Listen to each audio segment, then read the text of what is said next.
नमस्कार शर्मा जी। धन्यवाद। मैं 2-3 दिन से देख रहा हूँ आपसे शुरुआत होती है, आप मुझे प्रस्तुत करते हैं।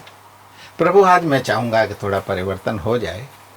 आज मेरी शुरुआत मैं खुद ही करूँगा इस परिचय के साथ कि आप मुझे बहुत मान्यता और बड़ा प्यार दे रहे हैं।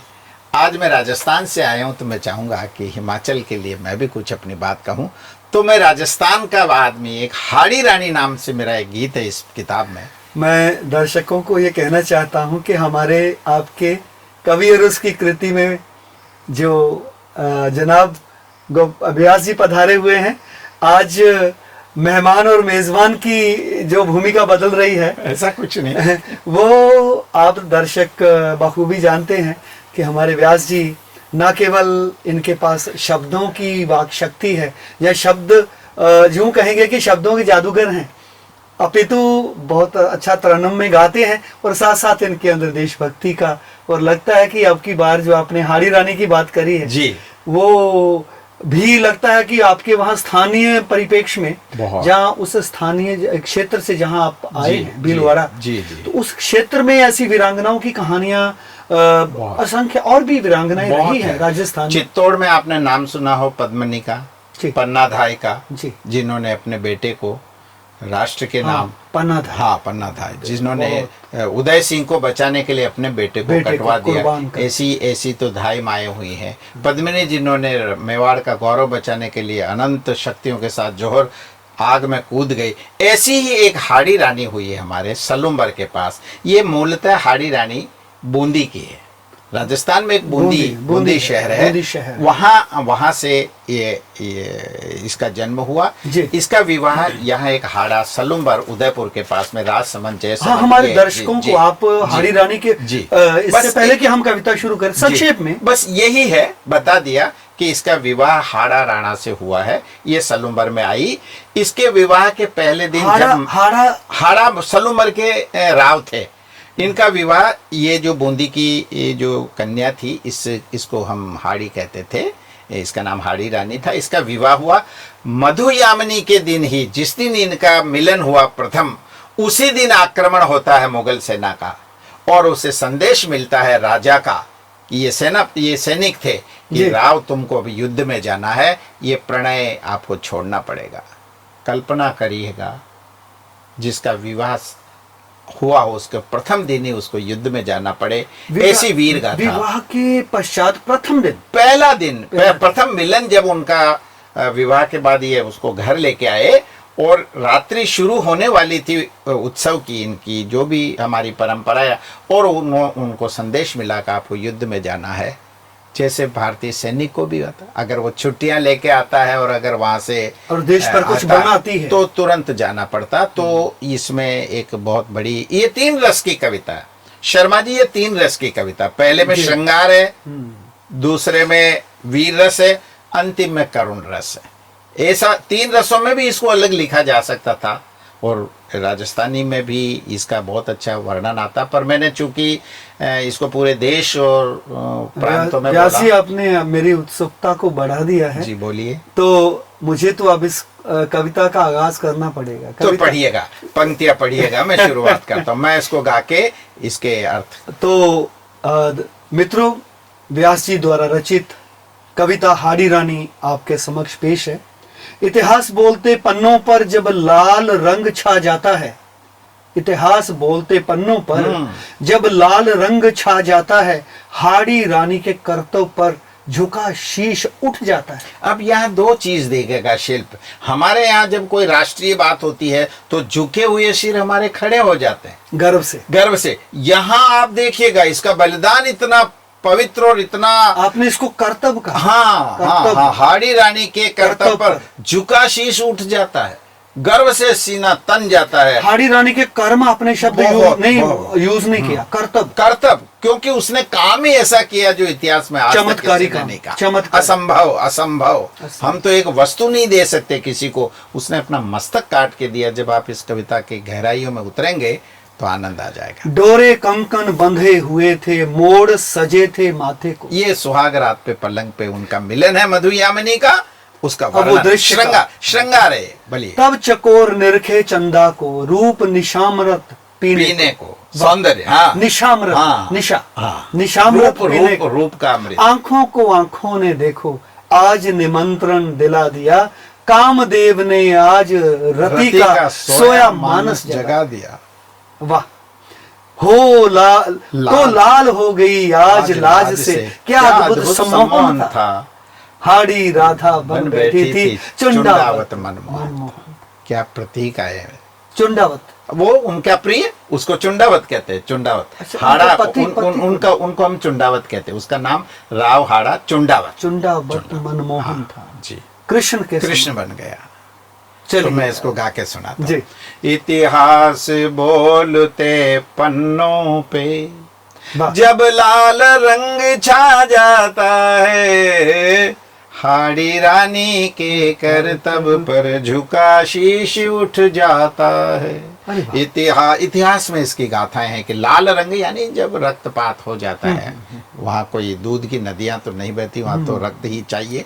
इतिहास बोलते पन्नों पे जब लाल रंग छा जाता है, हाड़ी रानी के करतब पर झुका शीश उठ जाता है। क्लियर हो गया। मैं पहला बंद पढ़ता हूँ, देखिए। डोरे अब, हाँ, श्रृंगार देखिएगा। वो उस दृश्य को आपने शब्दों में पिरोया। अब आप देखिएगा, रूपक देखेगा। डोरे कंकण बंधे हुए थे हमारे यहाँ, वो बांधे जाते हैं नवेली दुल्हन के, समझ गए आप। ये तो पूरे देश में संस्कार है।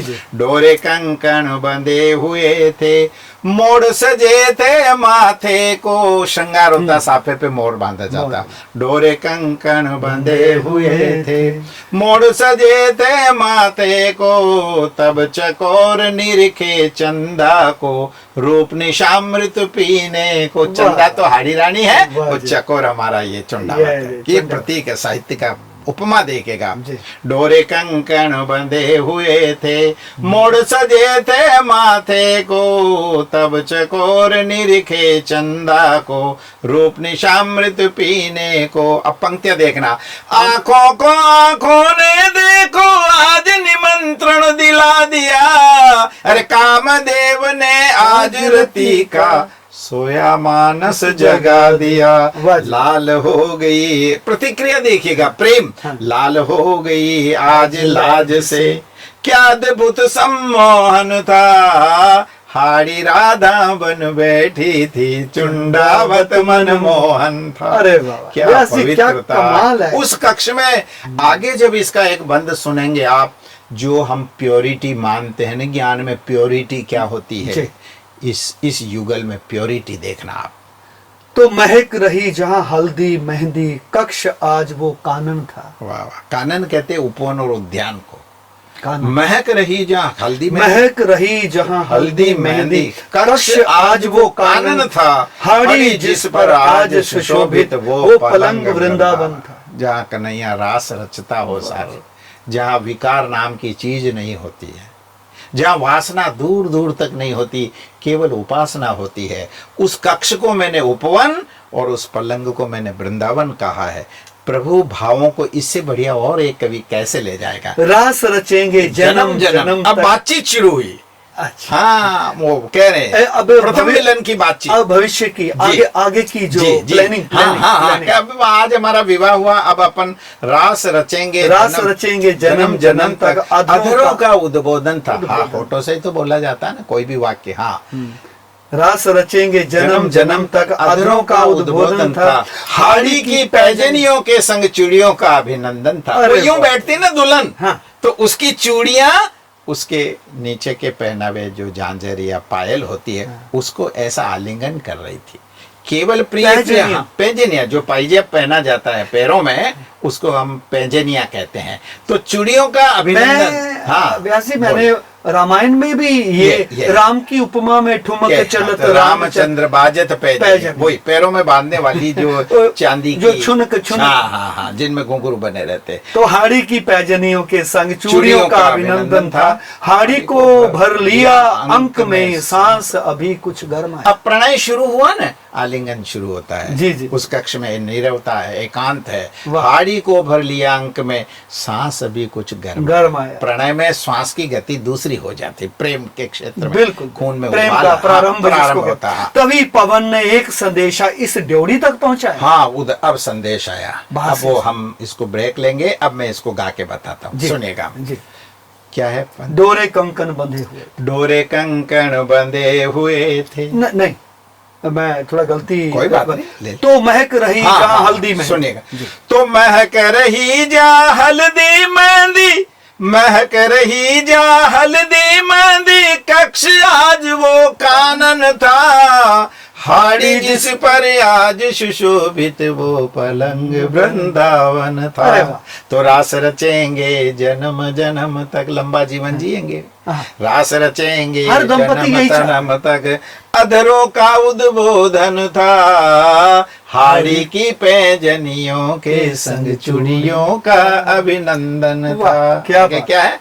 हाड़ी को भर लिया। हाड़ी को भर लिया अंक में, सांस भी कुछ गरमाया, तभी पवन ने एक संदेशा इस ड्योढ़ी पर पहुंचाया। एक मैसेज आया, संदेश आया कि क्या करे हो तुम्हें युद्ध में। दृश्य बदला है। हाँ, दृश्य बदल गया। बिल्कुल। ये श्रृंगार से अब हम तुरंत देखना वीर रस में आ जाएंगे, यहाँ दृश्य बदलेगा। बजी दुधुम्बी रणभेरी की और शंख ने नाद किया, तब चारण ने गीत काव्य में वीरों का यशगान किया। आगे पढ़िए, आगे पढ़िए।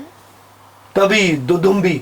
दुंदुभी कहते हैं, एक वाद्य होता है ऐसा तुरही जैसा, ऐसा गुंजायमान होता बड़ा, वो जो ऐसे करता है, तू तो हाँ, हाँ, हाँ, ऐसा। हाँ, हाँ, ऐसा। अरे उसके साथ दूसरे ढोल, अच्छा, उसे दुदुम्बी नगाड़े, कहा जाता है। उसको दुंदुभी कहा। वजी दुदुम्बी रणभेरी की और शंख ने नाद किया, तब चारण ने गीत काव्य में वीरों का यशगान किया। सूरज ये यदि कायर जैसे तो इतिहास लजाता है, तनिक सोचने लगे वीर तो दुश्मन झंडा फहराता है। मैं गाता हूँ इसको, थोड़ा थोड़ा ही लेंगे, आनंद आ जाएगा। अब आप देखिएगा, वो उन्होंने आलिंगन किया, हाँ। और देखिए अब रस बदलता। बजी दुंदुभी रणभेरी की, स्वर बदल जाता है इसमें। करो हमारे श्रृंगार से हम वीर में कैसे आते हैं, देखिएगा।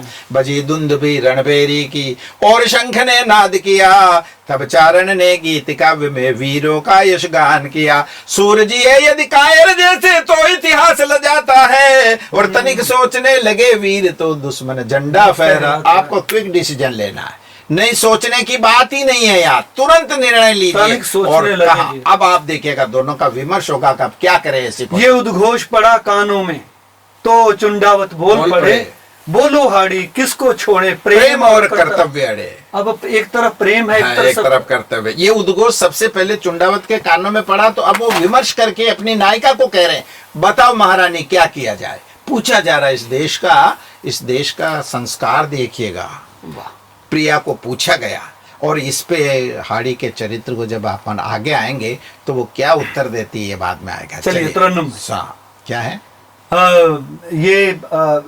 ये उद्घोष पड़ा, ये उद्घोष पड़ा कानों में, मैसेज गया ना।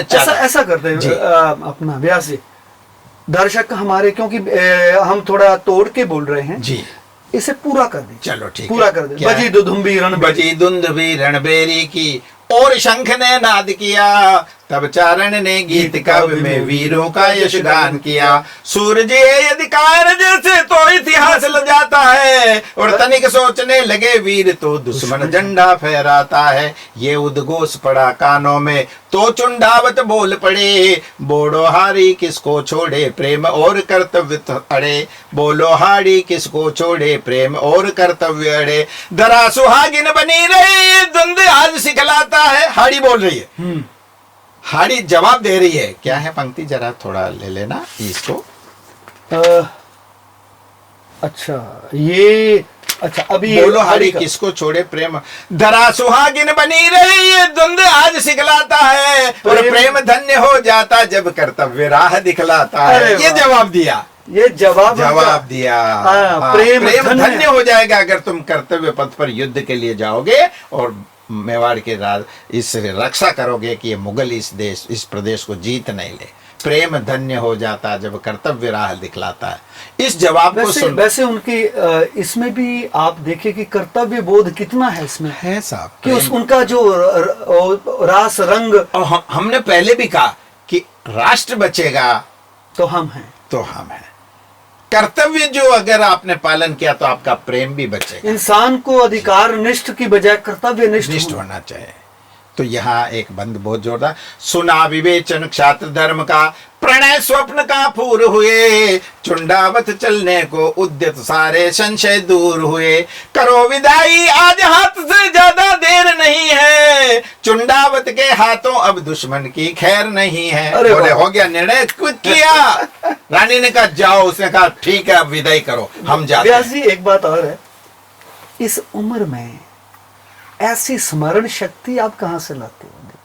मैं ठीक से पढ़ नहीं पा रहा। नहीं, आपका तो मैं ठीक से पढ़ नहीं पा रहा। इसका कारण है और कि आप तो निर्प्रवाह गाते तो जा। ये मेरे ब्लड में, मेरी श्वासों में, मैंने कितने बरस पहले ये गीत लिखे हैं, मंचों पे बोले हैं, हिंदी। चलिए दर्शक, आपकी इस स्मरण शक्ति की दाद देते हुए मैं भी दाद देता हूँ, ताली से दाद देता हूँ कि हमारे व्यास जी की स्मरण शक्ति जो है वो लाजवाब है, बेमिसाल है। आपका बहुत बहुत धन्यवाद कि आप हमारे इस प्रोग्राम में आए, ना कि केवल प्रोग्राम में आए, आपने प्रोग्राम की शुरुआत की। बहुत धन्यवाद, हार्दिक धन्यवाद।